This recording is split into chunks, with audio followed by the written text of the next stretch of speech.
अकेले चलना सीखो, क्योंकि सहारा, प्यार और यार कितना भी सच्चा क्यों ना हो, एक ना एक दिन अपनी औकात दिखा ही देते हैं। भावनाओं में बह के किसी को अपनी कमजोरियां बता देना सबसे बड़ी मूर्खता होती है। तकलीफ किसे कहते हैं? जब दिल में कहने को बहुत कुछ हो और जुबान खामोश हो और समझने वाला कोई न हो। साथ देने वाला इंसान कभी हालात नहीं देखता और हालात देखने वाला इंसान कभी साथ नहीं देता। रिश्तों के दलदल से कैसे निकलेंगे जब हर साजिश के पीछे अपने निकलेंगे। जब किसी का दोगला चेहरा सामने आता है ना, तो उस पर नहीं खुद पर गुस्सा आता है। कोई नशा हो या कोई गलत इंसान हो, अगर इनकी आदत लग जाए तो जिंदगी बर्बाद हो जाती है। कभी कभी एक गलत इंसान की वजह से हमें पूरी दुनिया से ही नफरत हो जाती है। किसी और को क्या बुरा समझना, बुरे तो हम हैं जो हर किसी को अच्छा समझ लेते हैं। कभी कभी मन को मना लेना ही बेहतर होता है, क्योंकि हमारी हर जिद हमें खुशी नहीं देती। आप ये कभी नहीं समझ सकते कि कौन दिल के किस दर्द से गुजर रहा है, इसीलिए कभी किसी का दिल मत दुखाना, सबको अच्छा समझ लेना। बस यही सबसे बुरी आदत है मेरी। महंगे कपड़े किसी के बदन को तो छुपा सकते हैं, लेकिन सस्ती सोच फिर भी दिख जाती है। इश्क बेरोजगारों का काम है, पर टिकता रोजगार वालों के पास है। छोड़कर जाने वाले के लिए रोने से बेहतर है कि मुस्कुराकर खामोश हो जाओ और जिंदगी में आगे बढ़ जाओ।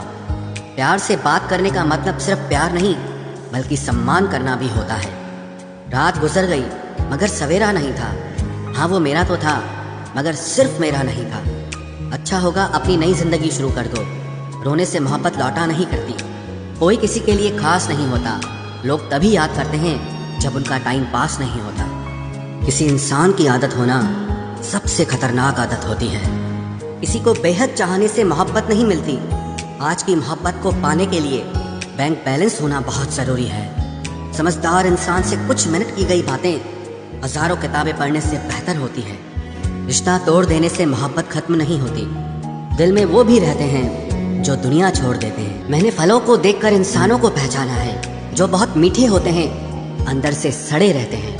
अगर कोई इग्नोर करे तो उनसे दूर हो जाओ। रिश्ता अपनी जगह और सेल्फ रिस्पेक्ट अपनी जगह है। रिश्ता ऐसा हो जो हमें अपना मान सके, हमारे हर दुख को जान सके। अगर चल रहे हो तेज बारिश में भी, तो पानी से अलग आपके आंसू पहचान सके। जो आपके हाथ में नहीं है, यदि उसका मोह करोगे तो जीवन नर्क बन जाएगा। कीचड़ और लीचड़ दोनों से बचने का प्रयास करें। एक तन खराब करता है और दूसरा मन खराब करता है। मैंने सबसे ज्यादा धोखा अपनी अच्छाई से खाया है। सामने वाले को वैसा ही मान लिया जैसा वो दिखा, लेकिन बाद में पता चला कि लोग यहाँ दिखते कुछ और हैं और होते कुछ और हैं। न जाने कितनी अनकही बातें साथ ले जाएंगे। लोग झूठ कहते हैं कि खाली हाथ आए थे और खाली हाथ जाएंगे। सांसों का रुक जाना ही मरना नहीं है। वो हर व्यक्ति मरा हुआ है जो सही को सही और गलत को गलत बोलने की ताकत नहीं रखता। दुआ मांगी थी आशियाने की, चल पड़ी आंधियां जमाने की।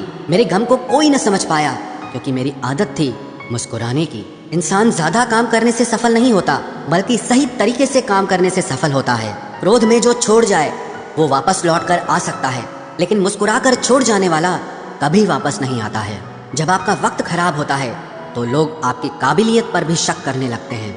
किसी के साथ ज्यादा समय बिताने से आप उसकी आदतें अपनाने लगते हैं। इसीलिए सोच समझकर लोगों के साथ वक्त बिताया करें। क्रोध के समय रुकना सीखें और गलती के समय झुकना सीखें। अगर दूसरों को दुखी देखकर आपको भी दुख होता है तो समझ लो भगवान ने तुम्हें इंसान बनाकर कोई गलती नहीं की है। अगर किसी की इज्जत नहीं करना चाहते तो मत कीजिए, लेकिन चार लोगों के साथ बैठकर कभी किसी की बेइज्जती मत करना। डर सा लगता है अब रिश्तों से, क्योंकि लोग थोड़ा देकर बहुत कुछ ले जाते हैं। जो लोग किसी सच्चे व्यक्ति का दिल तोड़कर किसी तीसरे के पास खुशी ढूंढने जाते हैं, वो हमेशा धोखा खाते हैं। रास आ गए हैं कुछ लोगों को हम, लेकिन कुछ लोगों को ये बात रास नहीं आई। जीवन में कई बार हम बड़ी बड़ी परेशानियों से यूं निकल जाते हैं मानो कोई है जो हमारा साथ दे रहा है, और उसी अदृश्य शक्ति को परमात्मा कहते हैं। इसलिए याद रखना, जब दुनिया आपका साथ छोड़ दे, तब वो ईश्वर आपका हाथ थाम लेता है।